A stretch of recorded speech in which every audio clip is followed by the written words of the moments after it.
In this Fossil Keeper devlog, I'll show you the improvements I've made to the fossil digging mechanic, making it more fun and satisfying. Fossil Keeper is my latest game project where you dig up dinosaur fossils, assemble skeletons, and display them in your museum. Check out the Steam page and wishlist if you like what you see. The motivation for improving the fossil digging came from planning out how the fossil cleaning will work. I plan on making the cleaning work a bit like the digging, except instead of chunky blocks, have the bones embedded in smaller voxels, making it more satisfying to clear the rock away.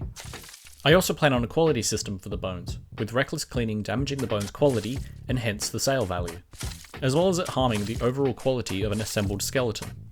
This all sounded too good though, and I wanted to give the digging these features as well, with more granular digging and recklessness causing damage to the fossils, although probably to a lesser extent than when cleaning. So my plan forward is to take the current digging and change it as I have explained, keeping in mind to allow it to be reused for the fossil cleaning.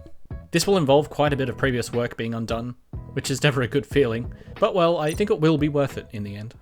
So firstly, I've modified the current digging handler so that the blocks are proper cubes, and when you dig, you can dig down multiple layers at a time. But as you can see, there's a delay each time I dig. The game is lagging with how many cube meshes are being created and rendered, of which there are way more than there was before. And I haven't even reduced the size of the blocks much yet, which would require even more to be shown. So let's try to improve that.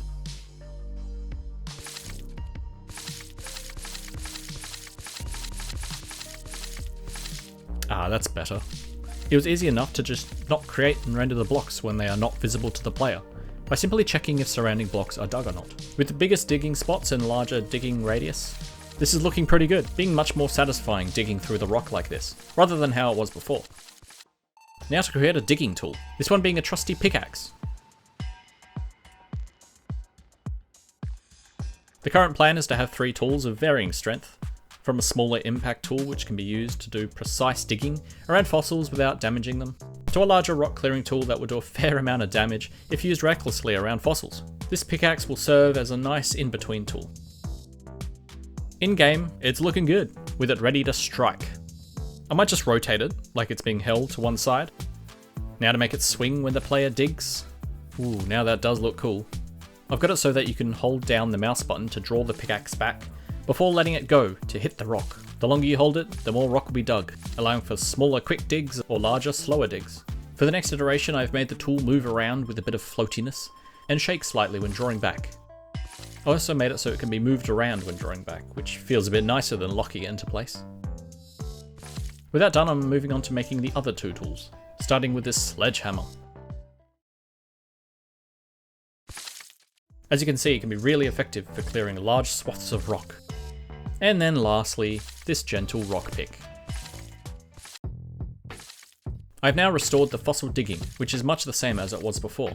I have changed the fossils to be species specific, without species bones actually being within the rock. This will be important when the fossils are used in the cleaning process, as I'll delve into some other time. I haven't explained this yet, but the blocks are created from a set of generated mesh chunks. This approach is a lot more performant than having a cube mesh game object for each block, as you can imagine, which was fine for the bigger blocks I had before, but clearly not anymore. Next, I have added a bit of random delay to the blocks disappearing when you dig them, giving the digging more of an animated feel. And because that wasn't enough, I of course had to add some particle effects to the digging. Now, as I've mentioned earlier, fossil and bone damage is going to factor into the quality and marvel of the final skeleton. So my latest development was to give the fossils a health value that is degraded when you dig too much into the fossil. As this health decreases, cracks emerge around the fossil until at maximum damage. You won't ever be able to completely destroy the fossils and underlying bone, but at maximum damage, the bone will be at its lowest quality, incentivizing careful digging. You can see from this example the shader I have built for the fossils, with its varying features such as the cracks overlay, coloured highlighting, and shimmering. The last 2 of which are used when the fossil is ready for collection, as you would have already seen. I think that's all good for now with this rework of the digging mechanic. I'm really happy with it.